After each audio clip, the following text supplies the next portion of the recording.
यार, जिंदगी में जीतना तो हम सब चाहते हैं, है ना?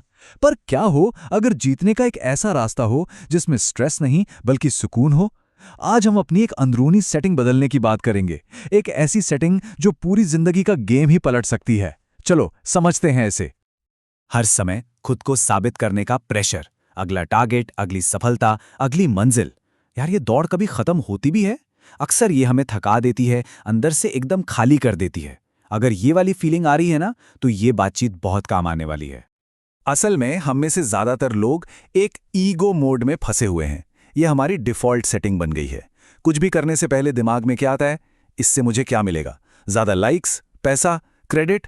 और इसी चक्कर में हमें कभी ना खत्म होने वाले पहिए पर दौड़ते रहते हैं, जो बस हमें थकाता है और कुछ नहीं। अब देखो, इसका मतलब यह बिल्कुल नहीं कि जिम्मेदारियों से भागना है।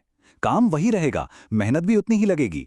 पर सोचो, अगर काम करने का हमारा अंदरूनी नजरिया ही बदल जाए तो?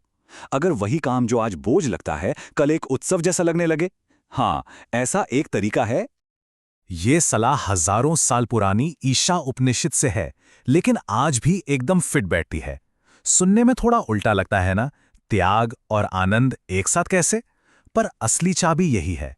इसका मतलब है, जब सब कुछ उसका ही है, तो फिर चिंता किस बात की, लालच कैसा? इसका मतलब काम छोड़ना नहीं है, बल्कि काम के फल से जो हमारी जबरदस्ती की पकड़ है ना, उसे छोड़ना है।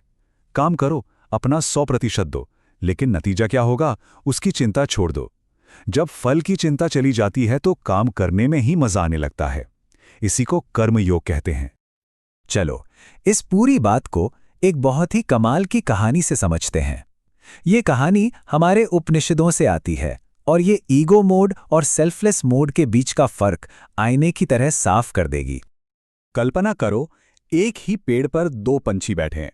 नीचे वाली डाल पर जो पंछी है वो बड़ा बेचैन है। वो हर फल को चख रहा है। कोई मीठा है, कोई खट्टा, और इसी में उलझा हुआ है। ये हैं हम, अपने ईगो मोड में, नतीजों में डूबे हुए।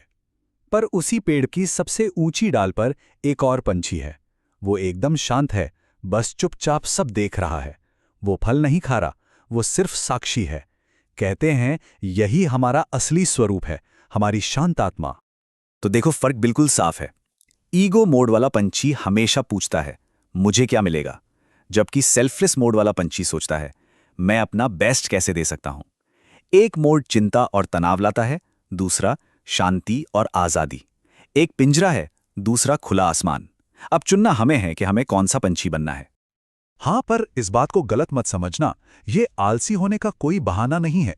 असल में जब कोई फल की चिंता से मुक्त हो जाता है तो वो और भी बेहतर काम करता है।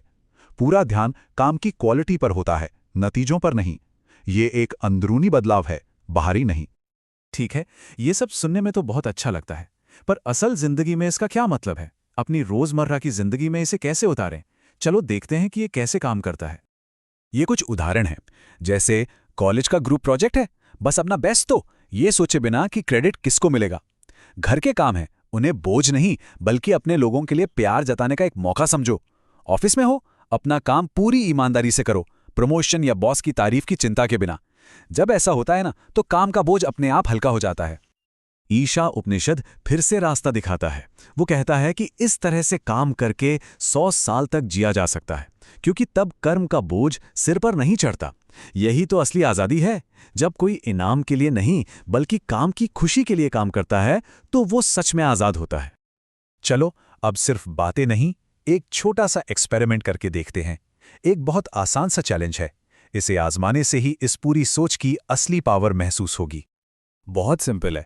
आज कोई भी एक छोटा सा काम पकड़ो, चाहे वो अपना कमरा साफ करना हो या एक ईमेल लिखना हो। उसे अपनी पूरी लगन से करो, जैसे वो दुनिया का सबसे जरूरी काम हो। लेकिन जैसे ही वो खत्म हो, किसी से तारीफ की उम्मीद मत करो, खुद को भी शाबाशी मत दो। बस उसे करके छोड़ दो और फिर ध्यान दो कि अंदर कैसा महसूस होता है। एक अजीब सी शांति, एक हल्कापन जरूर महसूस होगा। और अंत में बस ये एक सवाल, हमारी पूरी दुनिया पाने पर टिकी है, लेकिन क्या हो अगर असली खेल देने का हो, बिना किसी उम्मीद के, बस अपना सर्वश्रेष्ठ देने का? शायद असली जीत इसी में है। अगर ये बातें दिल तक पहुंची तो इसे लाइक और चैनल को सब्सक्राइब जरूर करना। और हाँ, अपने उस दोस्त या भाई बहन को ये जरूर भेजना जो खुद को साबित करने के प्रेशर में बर्नआउट हो रहा है। क्या पता उसे भी थोड़ा हल्का महसूस हो।